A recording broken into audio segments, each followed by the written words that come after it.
Dino suspendesse mais uma vez o pagamento de 4 bilhões e 200 milhões de reais em emendas de comissão do Congresso. Vamos falar sobre esse assunto e mais.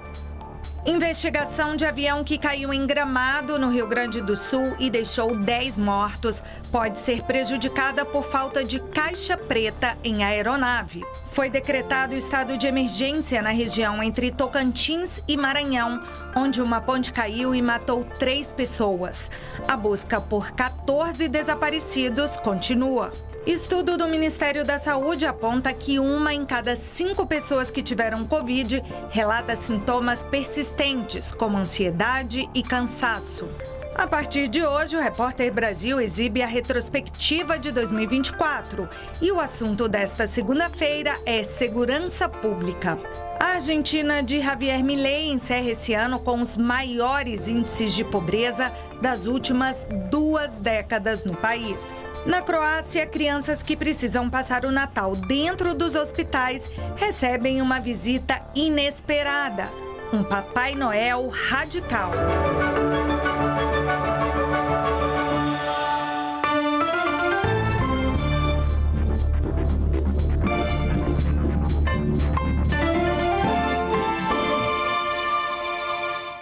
Começamos a edição de hoje falando sobre a queda de um avião de pequeno porte em Gramado, no Rio Grande do Sul, que causou a morte de 10 pessoas, todas elas da mesma família. As investigações sobre a causa do acidente já começaram, mas algo pode atrapalhar a perícia: a falta de caixa preta na aeronave. Vamos ver mais detalhes na reportagem da TVE do Rio Grande do Sul, emissora da Rede Nacional de Comunicação Pública. Enquanto as máquinas recolhiam os escombros, agentes de diferentes órgãos de segurança buscavam evidências para a investigação. O CENIPA, o Centro de Investigação e Prevenção de Acidentes Aeronáuticos, trabalha para responder às questões relativas à aviação.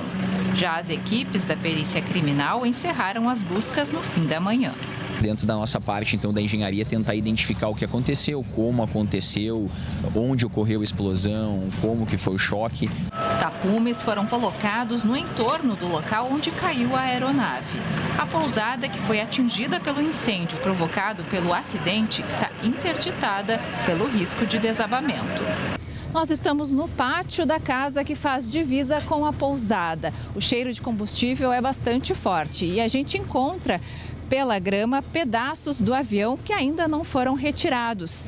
Seu Henrique mora aqui e foi a cerca-viva que impediu o fogo de chegar até a sua residência, não é, seu Henrique? A distância é muito curta daqui onde é que caiu a aeronave até na minha casa. Dá aproximadamente 8 a 10 metros. Mas o que impediu realmente o desastre não ser maior no meu patrimônio aqui foi essa cerca viva aqui e essa árvore enorme. Então o fogo chegou até a cerca viva e bloqueou o avanço para a minha residência, no meu terreno. Na queda, o avião atingiu pelo menos 5 estruturas. Primeiro, a chaminé de um edifício em construção. Depois, o telhado de um prédio. Em seguida, se chocou contra uma casa, levando praticamente todo o segundo piso. Por fim, caiu sobre uma loja de móveis, atingindo também a pousada vizinha. 10 pessoas morreram, todas da mesma família. O piloto era o empresário Luiz Cláudio Galeazzi, CEO de uma empresa que prestava consultoria em gestão de crise. O acidente gerou uma explosão, já que a aeronave estava abastecida com 2.200 litros de querosene e o Corpo de Bombeiros precisou atuar no combate ao fogo. Nesse momento nós tivemos focos de incêndio que foram rapidamente combatidos por parte das nossas guarnições de bombeiro militar, tanto de Gramado quanto de Canela. 17 pessoas que estavam na pousada ficaram feridas. O Deomar estava trabalhando no restaurante em frente ao local quando tudo aconteceu. No primeiro momento, fechou as portas pelo forte cheiro da explosão, mas depois ajudou a acolher os hóspedes da pousada que buscavam abrigo. Daí a gente ficou em pânico, né? Não sabia o que fazer, né? A Polícia Civil confirmou que o avião não havia caixa preta, o que pode dificultar a investigação. Segundo especialistas, este modelo de aeronave não exige o equipamento, que grava uma série de dados, como a velocidade, condições meteorológicas e outras informações importantes, como conversas da tripulação. Das 17 pessoas que ficaram feridas em terra após a queda da aeronave lá em Gramado, 2 continuam internadas em hospitais de Porto Alegre em estado grave. E o número de acidentes aéreos com mortes aumentou em 2024. Aqui de Brasília, ao vivo, quem conta os detalhes para a gente é a repórter Selma Dias. Selma, boa noite. Oi, Yara, muito boa noite a você, também para quem está conosco. Olha, 2024 foi o ano com o maior número de mortes por queda de avião, né, dos últimos 10 anos no Brasil. 148 pessoas morreram em acidentes aéreos. O registro mais recente foi esse que a gente acabou de ver na reportagem, né, no domingo em Gramado, no Rio Grande do Sul, quando a queda de um avião de pequeno porte vitimou 10 pessoas de uma mesma família. Agora, mais expressivo que esse foi o que ocorreu, né, em agosto, em Vinhedo, com a queda de um avião da Voipés, Vinhedo, no Rio Grande do Sul. E esse caso de Vinhedo elevou as estatísticas de 2024, elevou bastante as estatísticas em comparação com o ano de 2023. Isso porque o número de acidentes fatais saiu de 30 para 40, mas o total de vítimas aumentou em quase 92% de um ano para o outro. Esse levantamento é do CENIPA, o Centro de Prevenção, de Investigação e Prevenção de Acidentes Aéreos. Eles também fizeram um recorte dos últimos 10 anos e mostraram que cresceu em 16% o número de acidentes aéreos de 2014 para cá. São Paulo foi o estado que mais registrou, onde mais ocorreram acidentes de avião, seguido aí por Rio de Janeiro, Pernambuco, Bahia e Minas Gerais, isso em 2024. O CENIPA não faz uma leitura ali consolidada para dizer o que está por trás dessas estatísticas, até porque a função do órgão não é punir e sim investigar essas ocorrências e também prevenir novos acidentes. Volto com você, Yara. Obrigada, Selma, pelas informações. Pois é, todos os acidentes muito tristes, né? A gente continua, ao menos 3 pessoas morreram vítimas de uma queda de uma ponte entre a divisa dos estados de Tocantins e Maranhão. Foi decretado estado de emergência na região. Equipes de resgate continuam a busca pelos 14 desaparecidos e 10 veículos. O repórter Antônio Neves, da TV Unitins, em Palmas, Tocantins, emissora da Rede Nacional de Comunicação Pública, traz mais informações. Vamos ver.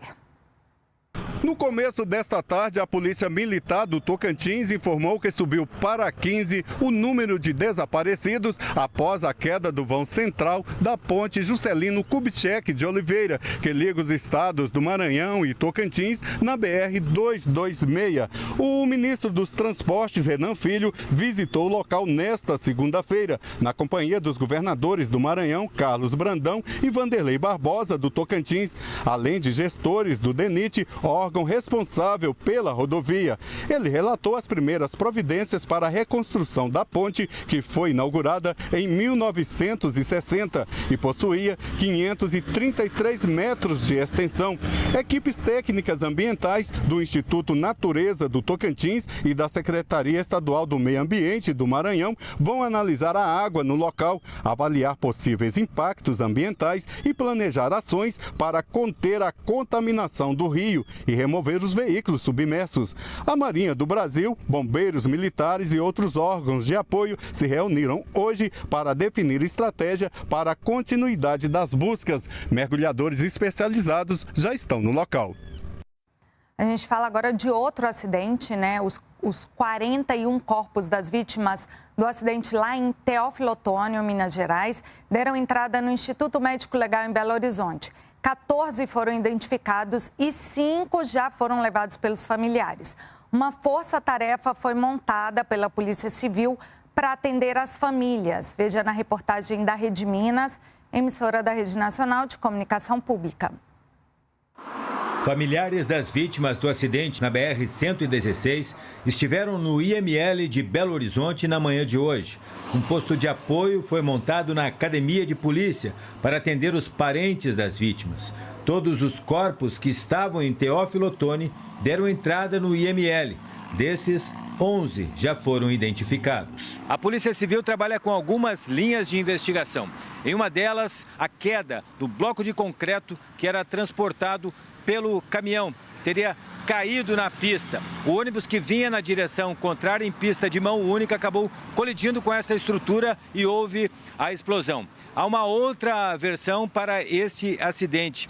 Ocupantes de um terceiro veículo envolvido relataram um pneu estourado no ônibus. E aí esse ônibus acabou atravessando a pista e colidindo com o caminhão. Estava escuro, era de madrugada e apenas a perícia técnica vai ajudar a elucidar o que de fato aconteceu nessa tragédia na BR-116. Em relação à dinâmica dos fatos, o que se levantou inicialmente é que o caminhão transitava no sentido Belo Horizonte e o ônibus no sentido oposto, ou seja, no sentido da Bahia. E num dado momento, que é um trecho da rodovia de declive, onde há uma curva, essa composição traseira do bitrem trazia uma grande pedra de granito que teria, né, se desgarrado do bitrem e atingido em cheio o ônibus. Essa é a principal tese nesse momento, né, a principal linha investigativa que a Polícia Civil tem trabalhado, mas, claro, isso dependerá do aprofundamento das investigações, da disponibilização do laudo de levantamento de local de crime que a perícia da Polícia Civil fará tão logo seja possível, né? O momento é de fato do desprender dessa pedra. A liberação é feita à medida que as vítimas são identificadas. A empresa de ônibus envolvida no acidente contratou uma funerária que deverá levar as vítimas para os destinos informados pelas famílias. Nós estamos todos mobilizados para dar uma resposta o mais rápido possível. A gente sabe, né, solidariza com a dor dos familiares e a gente quer que essa identificação ocorra o mais rápido possível. Obviamente, respeitando, né, os critérios técnicos relativos aos exames periciais. O motorista do caminhão suspeito de causar esse acidente na BR-116 na madrugada de sábado se apresentou hoje à polícia. O repórter Pedro Oliveira, da Rede Minas, está ao vivo com a gente e nos dá mais detalhes. Pedro, boa noite. Boa noite para você, Yara, e também para quem acompanha a gente. O motorista suspeito de ter causado essa tragédia se apresentou hoje em uma delegacia de polícia civil na cidade de Teófilo Otoni, aqui em Minas Gerais. Ele estava junto com seus advogados e a apresentação foi no finalzinho da manhã de hoje. Segundo as investigações, Yara, ele estava com a carteira apreendida há cerca de 2 anos. Isso após ter se recusado a fazer o teste do bafômetro em uma blitz, aqui em Minas Gerais mesmo. Além disso, o veículo circulava com um peso acima do esperado. Após o acidente, ele fugiu do local, mas decidiu se entregar às autoridades depois da repercussão do caso. Há também, Yara, uma divergência sobre o número de vítimas. A empresa, de forma prioritária, divulgou uma listagem, dizendo que haviam 39 pessoas mortas.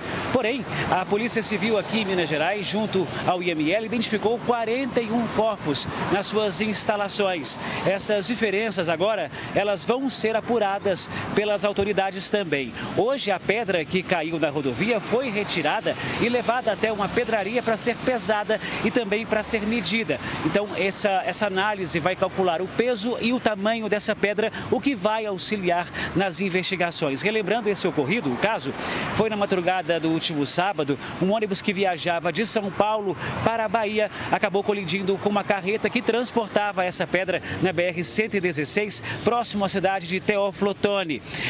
E as investigações sugerem que o bloco de granito pode ter causado essa colisão.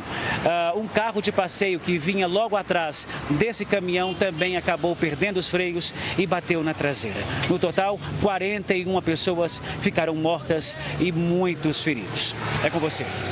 Obrigada, Pedro, pelas informações. O cacique José Acácio Serene Chavante, apontado como pivô do ataque à sede da Polícia Federal em dezembro de 2022, nas manifestações antidemocráticas, foi preso neste domingo na fronteira com a Argentina. O repórter Inácio Lemos, da Telesur, emissora latino-americana e caribenha, está em Rosário, na Argentina, e traz as informações. A Polícia Federal Brasileira prendeu na noite desse domingo o indígena José Acácio Serere Chavante, investigado pelo Supremo Tribunal Federal por atos antidemocráticos no final do ano 2022, após os resultados das eleições em diversos locais de Brasília.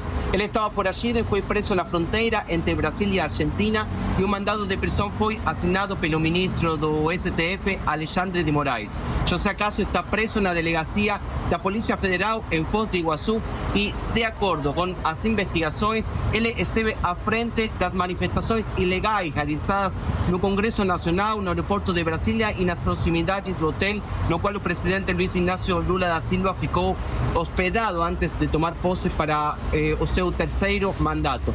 José Acácio foi preso em dezembro de 2022, mas ganhou liberdade em setembro do ano 2023, quando teve a sua prisão substituída pelo uso da tornozeleira eletrônica. Após ganhar esse benefício, o indígena rompeu o equipamento e fugiu para a Argentina. De acordo com a Polícia Federal, cerca de 60 brasileiros teve envolvimento nos atos antidemocráticos e fugiram para a Argentina após romper a tornozeleira eletrônica. O ministro Alexandre de Moraes, do Supremo Tribunal Federal, decidiu manter a prisão dos acusados de serem os mandantes do assassinato da vereadora Marielle Franco e do motorista Anderson Gomes em 2018. Moraes manteve a prisão preventiva do conselheiro do Tribunal de Contas do Rio de Janeiro, Domingos Brazão, do deputado federal Chiquinho Brazão, irmão de Domingos, e do ex-chefe da Polícia Civil do Rio de Janeiro, Rivaldo Barbosa. Eles estão presos desde março deste ano em presídios federais. Os acusados negam a participação no crime. Os detalhes estão no site da Agência Brasil. O endereço é agenciabrasil.ebc.com.br. E o ministro Flávio Dino, também do Supremo Tribunal Federal, suspendeu hoje o pagamento de mais de 4 bilhões de reais em emendas parlamentares. A medida foi uma resposta a um pedido do PSOL, que apontou irregularidades na destinação do dinheiro. O ministro ainda determinou que a Polícia Federal abra um inquérito para apurar a liberação do valor. A Manuela Castro explica os detalhes dessa decisão para a gente. Oi, Manuela, boa noite. Olá, Yara. Boa noite a você e a todos que acompanham o Repórter Brasil.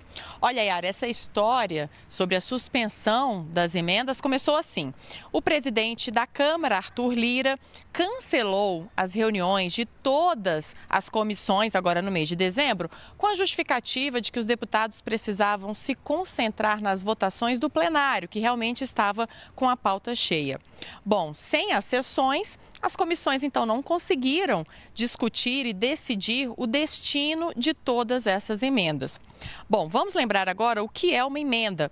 É aquele dinheiro, parte do orçamento, que os deputados e senadores indicam onde deve ser gasto. Pois bem, o PSOL, que é o partido que entrou com um pedido de suspensão aqui no Supremo Tribunal Federal, alegou que parte dessas emendas seguiu para Alagoas, o estado do presidente da Câmara, Arthur Lira. E o PSOL apontou que isso seria ilegal. Então, agora, o ministro Flávio Dino decidiu que esse dinheiro, esses recursos das emendas, não poderão ser liberados mais enquanto o Supremo Tribunal Federal não receber as atas publicadas, e a Câmara tem até 5 dias para publicar essas atas de todas as reuniões de sessões que decidiram sobre liberação de emendas. E também decidiu que o pagamento só será liberado depois que a Câmara comprovar que usou os critérios de transparência e também de rastreabilidade das emendas. Vamos lembrar que essa história já virou uma novela. Em agosto, o Flávio Dino já havia suspendido as emendas por causa de falta de transparência com relação aos autores e o destino das emendas. Agora, no início do mês de dezembro, ele liberou os pagamentos e hoje novamente suspendeu. Eu volto com você, Yara. Obrigada, Manu. E a reforma tributária e as medidas fiscais aprovadas lá pelo Congresso em 2024 prometem um cenário econômico melhor em 2025. Foi o que afirmou hoje o ministro do Desenvolvimento, Indústria, Comércio e Serviços e vice-presidente da República, Geraldo Alckmin. A aprovação pelo Congresso Nacional das propostas do governo para zerar o déficit foram importantes. Não foi aprovado exatamente o que o governo mandou, mas foi aprovado a maior e a parte mais significativa. Para quê? Para não ter déficit. Não tendo déficit, a gente deve ter juros menores e crescimento da economia maior. Hora do intervalo e daqui a pouco você vai ver que na Síria mulheres fazem protesto pedindo que seus direitos sejam respeitados pelos novos governantes no país. E com o fim do ano chegando, hemocentros de todo o país pedem que as pessoas doem sangue antes de viajarem para as festas. A gente volta em 2 minutos.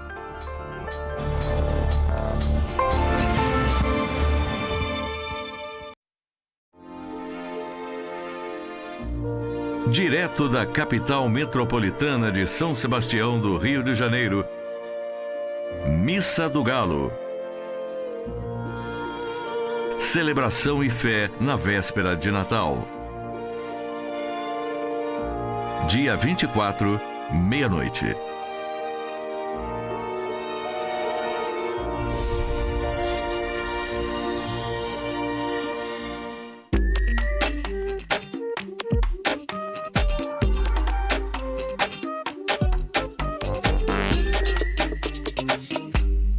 A transição energética justa já faz parte da sua vida. Na proteção desse nosso amigão aqui. Em parcerias com as comunidades tradicionais. E no apoio a quem mantém a floresta em pé. Com mais inclusão social e respeito ao meio ambiente, a Petrobras é líder na transição energética justa. E isso é bom para todo mundo. Petrobras, o Brasil é a nossa energia. A previsão do tempo é...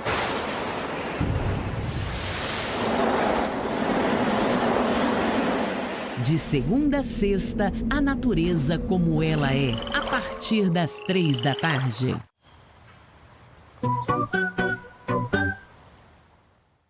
Mais de 7.000 quilômetros de fronteira marítima. 80% do que circula no país chega pelo mar e 97% do que exportamos segue pelos oceanos. Como é que vai parar o porto? Como é que vai mandar as cargas? Como é que vem? Fronteiras. Toda embarcação, quando chega num porto, ela só atraca depois da autorização da Anvisa. Quinta, 11 da noite.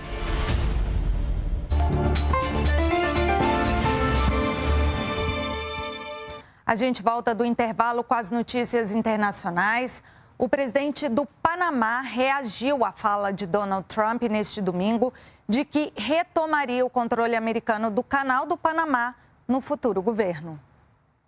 O presidente panamenho José Raul Mulino disse ainda no domingo que cada metro quadrado do canal e áreas adjacentes pertencem e continuarão a pertencer ao Panamá e que a soberania e a independência do país não são negociáveis. Nesta segunda-feira, a presidenta do México, Claudia Sheinbaum, afirmou que o canal pertence aos panamenhos. Em um evento para apoiadores no domingo, o presidente eleito dos Estados Unidos, Donald Trump, ameaçou retomar o controle da passagem que conecta os oceanos Atlântico e Pacífico, uma das principais rotas comerciais do mundo. Trump acusou o Panamá de cobrar taxas excessivas e disse que não deixaria o canal cair em mãos erradas, em referência à China. Os Estados Unidos construíram e administraram o canal por décadas, até entregarem o controle em 1999, após um período de administração conjunta. Nos Estados Unidos, uma mulher foi morta dentro de um trem do metrô de Nova York após ter o corpo incendiado nesse domingo. De acordo com a polícia, câmeras de segurança flagraram o momento em que um homem usou um isqueiro para atear fogo nas roupas da mulher que aparentava estar dormindo no vagão. Policiais usaram extintores para apagar o fogo, mas a mulher morreu no local. Com temperaturas abaixo de zero na cidade nos últimos dias, é comum que pessoas em situação de rua se abriguem do frio no sistema de metrô. O suspeito, um imigrante da Guatemala, foi preso. A polícia acredita que ele não conhecia a vítima, que ainda não foi identificada. Na Síria, milhares de mulheres fizeram um protesto na cidade de Qamishli, no nordeste do país, para exigir que os novos governantes islâmicos em Damasco respeitem seus direitos. As manifestantes também condenaram os ataques turcos a regiões controladas pelos curdos. Os curdos da Síria adotam uma ideologia que enfatiza o socialismo e o feminismo e vinham desfrutando de autonomia em grande parte do norte sírio desde o início da Guerra Civil, em 2011. Mas a Turquia, que é aliada dos rebeldes que derrubaram Bashar al-Assad, vê os curdos como terroristas e não os quer fazendo parte do futuro governo sírio. Na Turquia, fiscais encontraram um bebê gorila que estava sendo contrabandeado usando o país como rota. O animal, de uma espécie ameaçada de extinção, chegou à Turquia no último sábado em uma caixa em um voo da Nigéria e tinha como destino final Bangkok, na Tailândia. O bebê gorila foi entregue à autoridade dos parques nacionais, de quem recebe cuidados de reabilitação. O Ministério da Agricultura turco informou que a saúde do filhote está melhorando. E a Argentina fecha 2024 com os maiores índices de pobreza das últimas 2 décadas, em meio a políticas de ajuste econômico promovidos pelo governo de Javier Milei. Segundo o Banco Mundial, a Argentina iniciou 2024 um processo de estabilização de sua macroeconomia.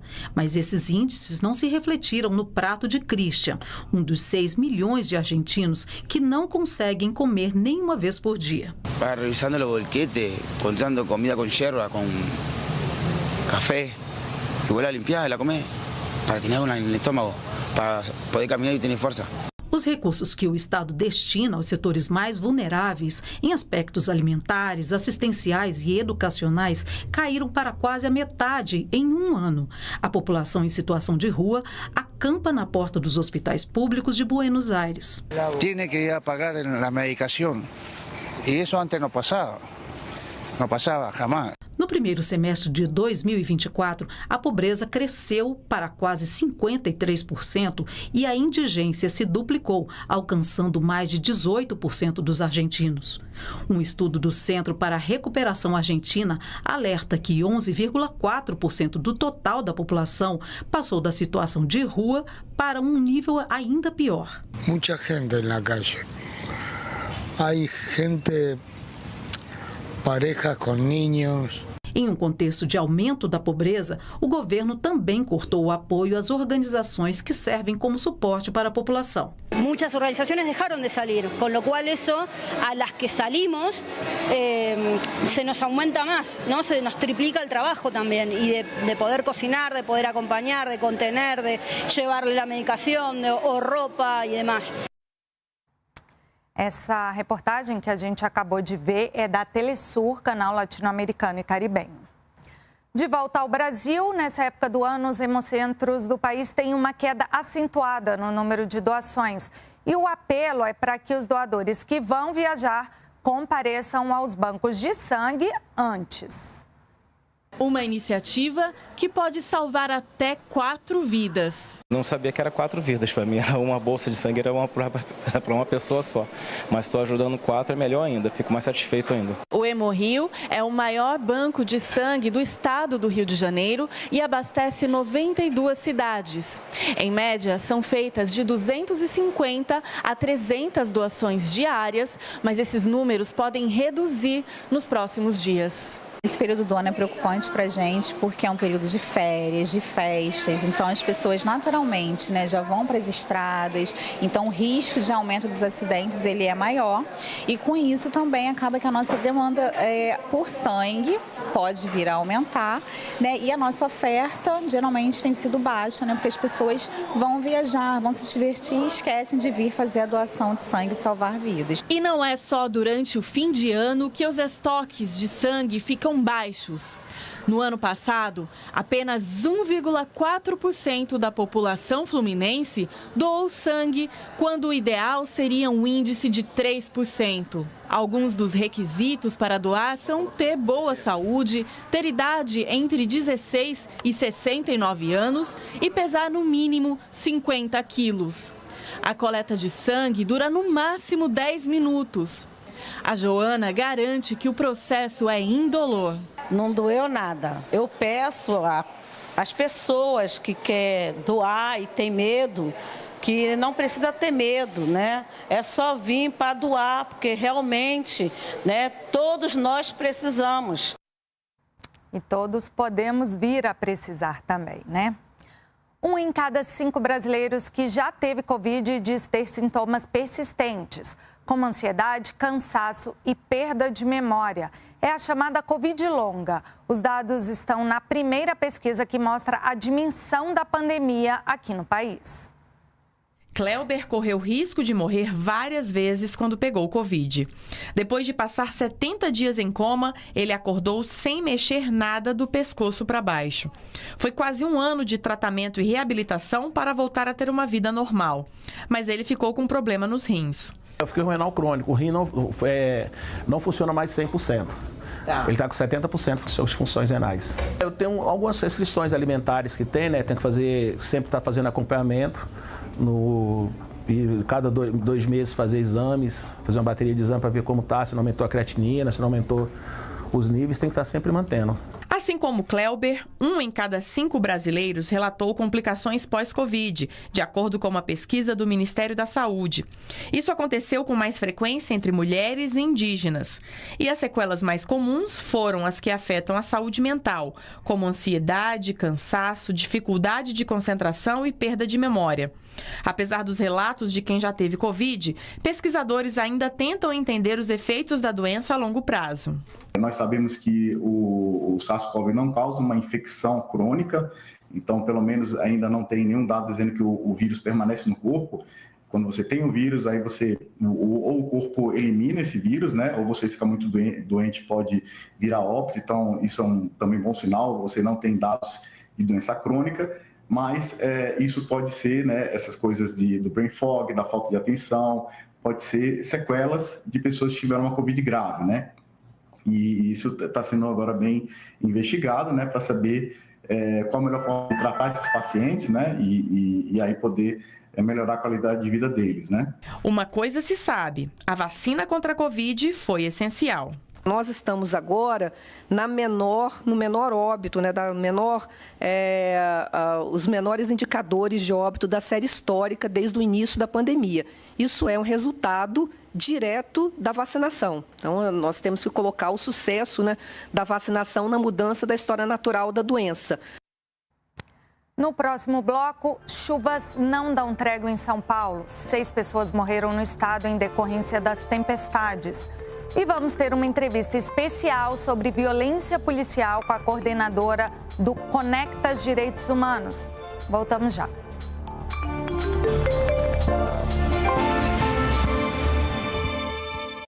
Hoje. E não tenho coragem de fazer a cirurgia.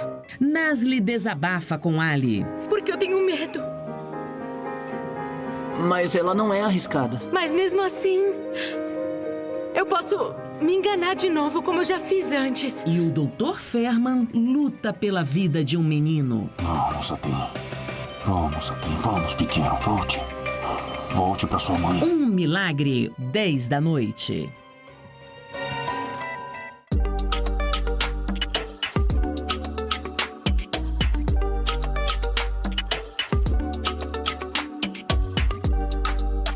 Amanhã, no Brasil Visto de Cima.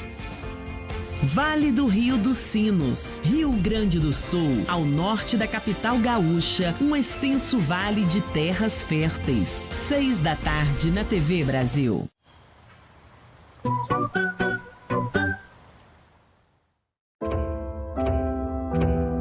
Professores transformam vidas. Mas você já parou para pensar quantas pessoas cada professor ajuda a formar? Veja o professor Osmar, em 56 anos de carreira, ajudou a formar mais de 10 mil estudantes.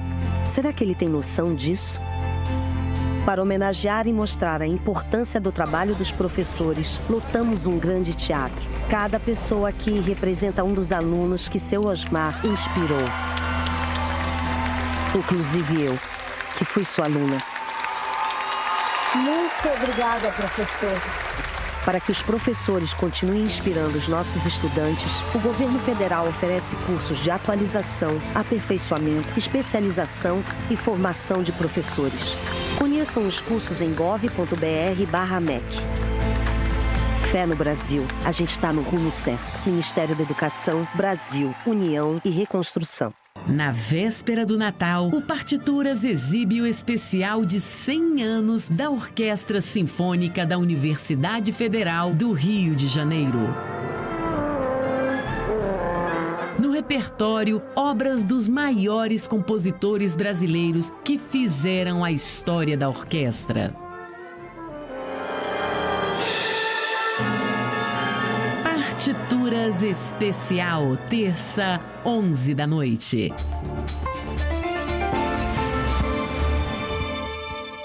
A gente volta com informações dos temporais que ocorreram no fim de semana no estado de São Paulo. 6 pessoas morreram. Na capital paulista, uma mulher foi arrastada pelas águas. A repórter Sara Kines fala ao vivo com a gente sobre as chuvas no estado. Sara, boa noite. Boa noite, Yara. Boa noite a todos que nos acompanham. Essa pessoa que foi levada pela enxurrada ontem à tarde aqui na cidade de São Paulo chegou a ser socorrida pela população e encaminhada para atendimento médico, mas não resistiu. Outra pessoa foi arrastada em Nova Odessa, a 120 quilômetros da cidade de São Paulo. Em Várzea Paulista, perto aqui de São Paulo, 4 pessoas morreram em um deslizamento de terra. E, segundo a Defesa Civil, 69 pessoas ficaram desabrigadas depois dos temporais do final de semana. Aqui na cidade de São Paulo, choveu 94% do esperado para todo o mês de dezembro, o que deixa o solo bastante encharcado e com riscos para novos alagamentos e mais deslizamento de terra. A previsão dos próximos dias é de mais pancadas de chuva e também que podem acumular aí até 100 milímetros de água na faixa leste do estado, que inclui aqui a cidade de São Paulo e também o litoral. Yara, eu volto com você. Obrigada, Sara. Pois é, a gente segue falando sobre essa chuva, porque, como a Sara disse, nessa véspera de Natal ainda devem ocorrer tempestades. A previsão é do Instituto Nacional de Meteorologia. Quem tem mais informações ao vivo, direto do Rio de Janeiro, é a repórter Ana Karina de Carvalho. Ana, boa noite. Boa noite, Yara. Boa noite a todos. As chuvas mais intensas devem ser registradas na região sudeste, Yara. Aqui no Rio de Janeiro, hoje o dia foi chuvoso, mas o alerta fica aí para a região serrana. Há risco também para todo o estado do Espírito Santo, na Zona da Mata, também o Vale do Rio Doce, em Minas Gerais. Nesses locais, Yara, os ventos podem chegar a 100 km por hora e também existe risco aí de alagamentos. Essa chuva que chega ao Espírito Santo é a mesma que chegou no fim de semana em São Paulo e provocou aí, como a gente viu, diversos estragos. A previsão da Defesa Civil do Estado é de chuvas intensas durante o período natalino. Já o Centro aí de Gerenciamento de Emergências Climáticas da Prefeitura de São Paulo prevê chuvas fortes com altos riscos de alagamentos entre quinta e sexta-feira desta semana. Eu volto com você. Obrigada, Ana Karina. Bom, como a gente viu aí, muita chuva no Sudeste, mas não é só lá no Sudeste que deve chover forte amanhã. A gente vai agora para a previsão do tempo. A gente começa aqui com o mapa de alertas, porque em toda essa área aqui, no centro-norte do país, também deve chover forte amanhã. Essa área aqui que pega Mato Grosso, Goiás, Distrito Federal, Tocantins e um pedacinho ali do Pará. A quantidade de chuvas pode chegar a até 10 milímetros em um único dia e os ventos devem passar dos 60 quilômetros por hora. Há risco de corte de energia elétrica, queda de galhos de árvores, alagamentos e descargas elétricas. Já no sul e no nordeste, o dia amanhã vai ser de sol em toda essa área aqui amarela. Em Porto Alegre, a máxima pode chegar até 30 graus. Já em Fortaleza, João Pessoa e Salvador, a máxima fica em 32 graus. Bom, Você lembra daquele lobo marinho que apareceu na praia de Ipanema, no Rio de Janeiro, na semana passada? Tudo indica que ele escolheu o estado para fazer turismo. Olha só. Neste domingo, um exemplar da espécie do lobo marinho antártico foi visto na praia de Itaipuçu, município de Maricá. Como a migração nessa época do ano é incomum, biólogos acreditam que seja o mesmo animal que apareceu na praia de Ipanema na semana passada e depois seguiu para a praia de São Francisco, em Niterói. O animal, apelidado de Joca, é um macho jovem, não tem lesões aparentes e veio da Antártida por meio de uma corrente marítima. Ele está sendo acompanhado por biólogos do projeto de monitoramento de praias da Bacia de Santos, que contam com a ajuda de agentes da Defesa Civil de Maricá para isolar a área. Bom, não é bobo não, né? O policial civil Rogério de Almeida Felício se entregou hoje às autoridades na cidade de Santos, no litoral paulista. Felício estava foragido desde a última terça-feira, quando teve a prisão decretada na Operação Tácitos da Polícia Federal. Ele é suspeito de ligações com o primeiro comando da capital, PCC, e estava entre os nomes citados na delação do empresário Vinícius Gritzbach, que foi assassinado em frente ao aeroporto de Guarulhos no começo de novembro. 81 entidades protocolaram denúncia contra o governo do estado de São Paulo na Comissão Interamericana de Direitos Humanos. O motivo é o aumento da violência policial no estado. Este ano, a letalidade cresceu 60% em relação ao ano passado. O documento aponta como exemplo diversos casos de violência policial, como o de Paraisópolis, ocorrido em 2019, quando 9 jovens foram mortos durante uma ação policial em um baile funk. E também casos mais recentes, como a Operação Escudo e a Operação Verão, na Baixada Santista, que deixaram dezenas de mortos entre o final do ano passado e o início deste ano. E o do homem que foi jogado de uma ponte aqui em São Paulo. Segundo o levantamento do Ministério Público de São Paulo, neste ano, 737 pessoas foram mortas por policiais no estado. No ano passado, foram 460. A alta é de 60%. A atuação da polícia, ela estabeleceu historicamente um inimigo a ser combatido. E esse inimigo é a população negra, é a população pobre, é a população que vive submetida ao racismo brasileiro, ao racismo que organiza o nosso país. A denúncia responsabiliza o governador de São Paulo, Tarcísio de Freitas, e o secretário de Segurança Pública, Guilherme Derrite, pelo aumento da violência policial no estado. São 81 entidades que assinam o documento. O governador, já na campanha, anunciava que era contrário à utilização de câmeras. Ele é obrigado a prestar esclarecimentos, ele é obrigado a usar as câmeras.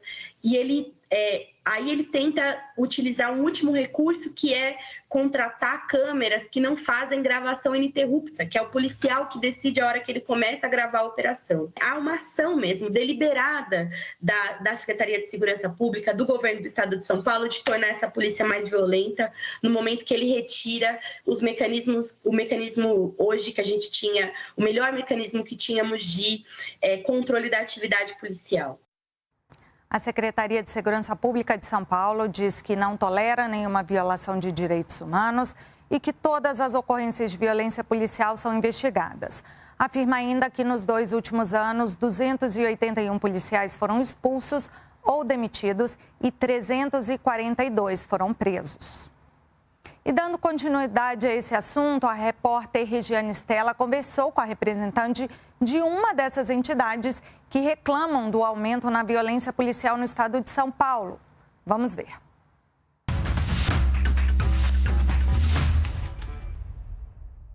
Em 2024, a violência policial ganhou destaque no estado de São Paulo. Segundo dados do Ministério Público, de janeiro a 3 de dezembro, Mais de 700 pessoas foram mortas por policiais. O número é 74% maior que do ano passado, quando 409 pessoas morreram em ações deste tipo. Para falar sobre esse assunto, eu recebo agora Carolina Diniz, coordenadora do Programa de Enfrentamento à Violência Institucional da Conectas Direitos Humanos. Muito obrigada pela sua participação. Obrigada a vocês. Seja bem-vinda.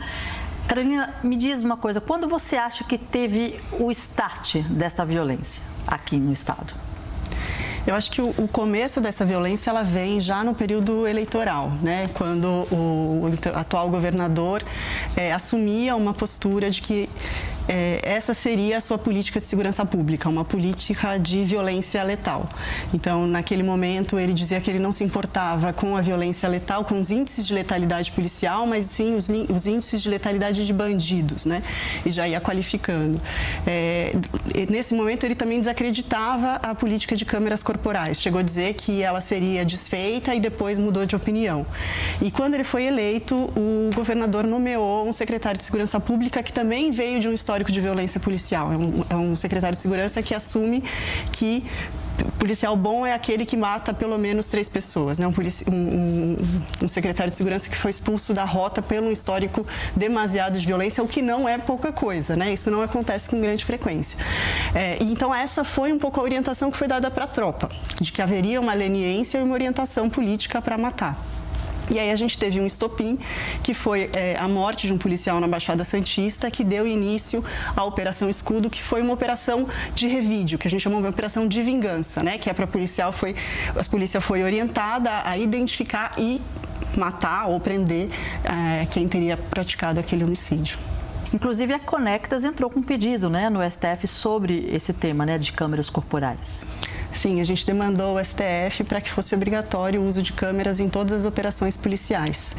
E o ministro Barroso, recentemente, deu uma decisão obrigando o Estado de São Paulo a instalar câmeras nos uniformes de todos os policiais que participem de operações policiais, e foi além, né? Ele determinou que a Secretaria de Segurança Pública divulgue quais são as unidades policiais que portam câmeras hoje e que garantisse a gravação ininterrupta dos equipamentos, que é o modelo que a gente tem atualmente, e eles pretendiam substituir por um modelo de gravação manual dos policiais. O que não ia adiantar muito, né? Quer dizer, eles iam só acionar a hora que eles quisessem. Mas o governador aqui de São Paulo já sinalizou também que não será possível colocar as câmeras em todas as ações policiais, ou seja, não estamos avançando. Pois é, eles sinalizaram, e a gente espera que essa decisão não se confirme, né, que a decisão do Barroso seja adotada pelo governo de São Paulo, muito embora eles tenham colocado que não é possível instalar porque isso desguarneceria outras unidades do Estado. No entanto, é o próprio governo do Estado que vem desinvestindo no modelo das câmeras, né? Eles reduziram mais de 30% o orçamento destinado às câmeras corporais, então existe uma falta de interesse nisso. E esse posicionamento dele contradiz, né, os últimos argumentos que ele vem dando, que ele mudou de ideia, de que as câmeras corporais é uma política de fato efetiva e que ele teria interesse em reforçar. Bom, então, resumindo, Carolina, a gente tem ainda muito a avançar. Quais seriam as propostas para 2025 para que esse cenário não se repetisse? Bom, a gente precisa ter uma mudança no comando da política de segurança pública no Estado, né? A gente tem hoje um comando voltado para uma política de morte e isso precisa ser alterado. Muito embora o governador se diga arrependido, isso ainda não aconteceu. Então, acho que esse é um primeiro passo, uma estrutura de comando que altere. A segunda é o governo se comprometer, né, em universalizar a política de câmeras. Enquanto isso não acontece, em privilegiar batalhões e unidades com maiores índices de letalidade e operações policiais com maiores índices de letalidade. A gente tem esse histórico da Operação Verão e a gente vai ver o que vai acontecer agora. E segundo, a gente precisa também de um Ministério Público mais atuante, né? Que exerça de fato o controle externo das forças policiais, promova medidas de apuração e responsabilização em formato independente. Muito obrigada, Carolina Diniz, da Conectas Direitos Humanos, pela sua participação. Muito obrigada pela entrevista. Obrigada. Nós procuramos a Secretaria de Segurança Pública de São Paulo para responder sobre as questões levantadas pela organização Conectas Direitos Humanos, mas não tivemos retorno. E por falar em segurança pública, esse é o tema da primeira reportagem da nossa retrospectiva 2024, que começa hoje. guerra contra o tráfico, operações com vítimas de balas perdidas e até episódios curiosos que viraram casos de polícia marcaram esse ano.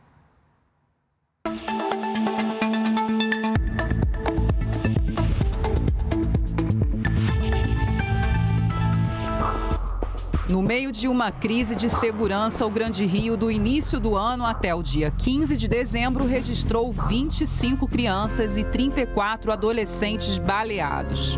No total, foram 105 vítimas de balas perdidas, como a médica da Marinha Gisele Mendes, atingida com um tiro na cabeça dentro de um hospital naval.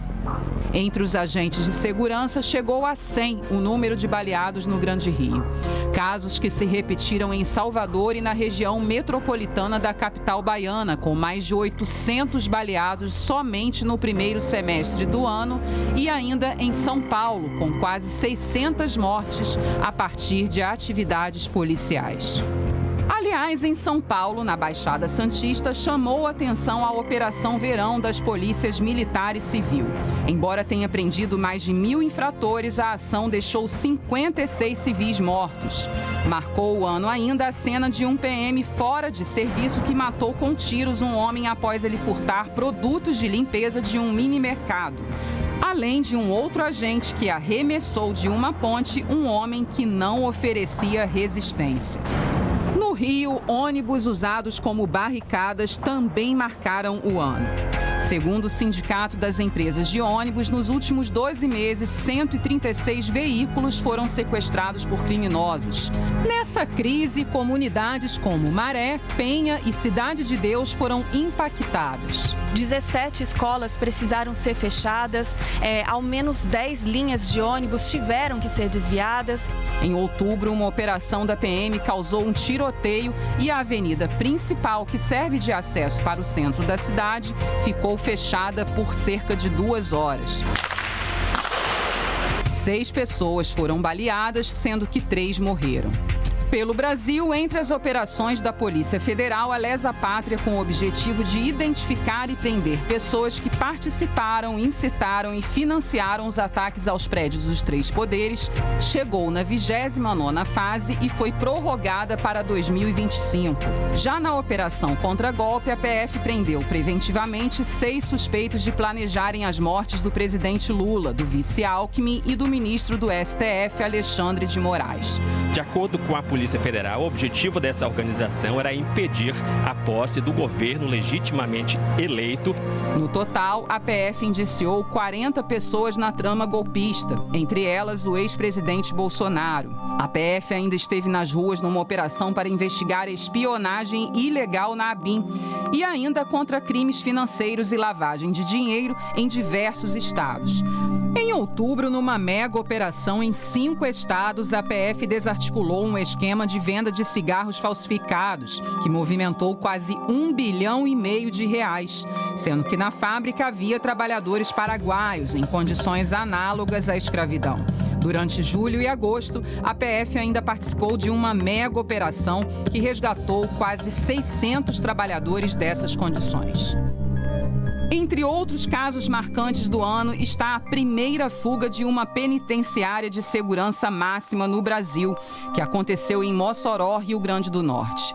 Após 50 dias de buscas, as polícias Federal e Rodoviária Federal conseguiram capturar os 2 fugitivos que estavam a 1.600 quilômetros de distância do presídio. Rogério Mendonça e Deibson Nascimento chegaram aqui a Mossoró na madrugada de hoje. Em março, na rodoviária do Rio, durante 3 horas, um homem fez 17 reféns em um ônibus que partiria para a cidade mineira de Juiz de Fora. No episódio, 2 pessoas ficaram feridas.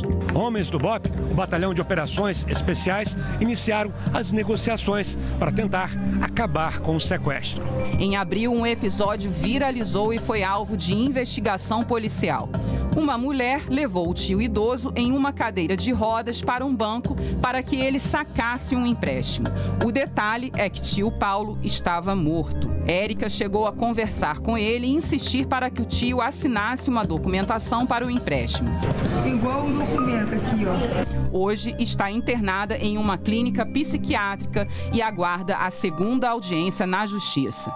O Serviço de Transplantes do Estado do Rio também virou caso de polícia. 6 pacientes que receberam órgãos transplantados foram diagnosticados com vírus HIV. Entre as prisões, pessoas ligadas ao laboratório PCS Lab Saleme, responsável pela testagem antes dos transplantes e pelos laudos errados. E o caso inédito segue em investigação. A gente muda agora de assunto para falar sobre as festas de fim de ano. A agitação em bares e restaurantes aumenta nessas últimas semanas. E em Minas Gerais não é diferente. As tradicionais confraternizações movimentam o setor. Vamos ver na reportagem da Rede Minas, emissora da Rede Nacional de Comunicação Pública. É hora de festejar o ano que está terminando e fazer planos. Nesta época, os bares e restaurantes estão lotados. Muitos aproveitam até para fazer o amigo oculto da firma.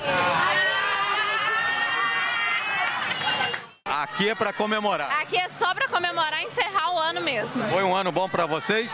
Foi um ano bom pra gente, graças a Deus. Só nesse restaurante que fica na região centro-sul da capital, a agenda está cheia. Projetando um aumento de 30% em relação ao mês passado e de 10% em relação ao dezembro passado.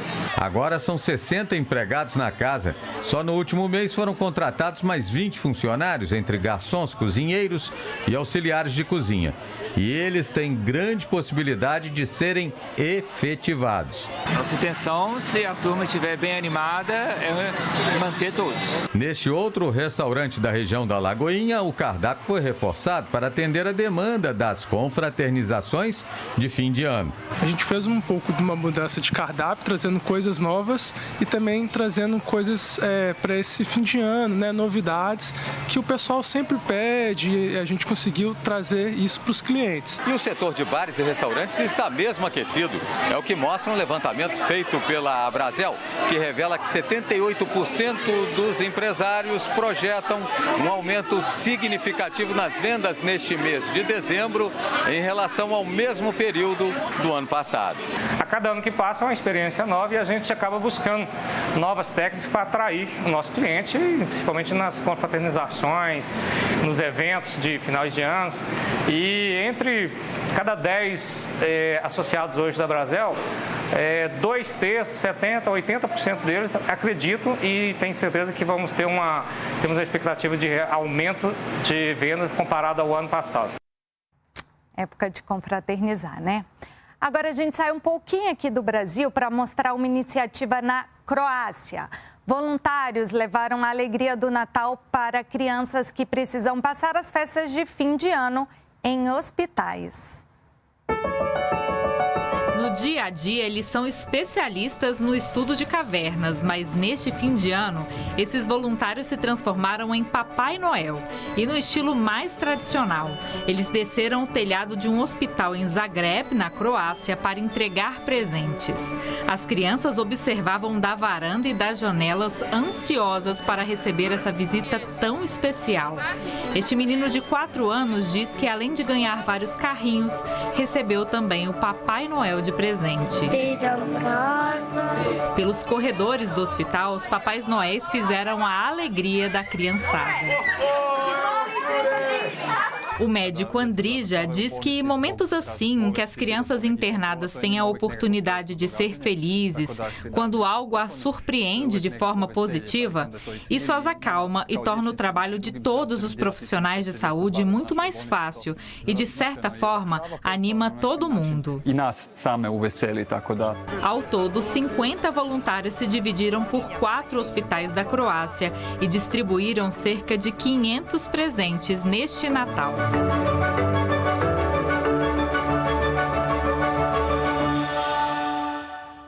Muito legal, né? Depois de um jornal tão pesado, a gente fica feliz de terminar mostrando pessoas que dedicam aí um pouco do tempo para fazer crianças felizes. O Repórter Brasil termina aqui e na semana do Natal a gente fica com imagens do Papai Noel, outro, né, que resolveu dar uma pausa na entrega de presentes para nadar com peixes e tubarões no aquário do Rio de Janeiro. Boa noite, até amanhã. Tchau, tchau.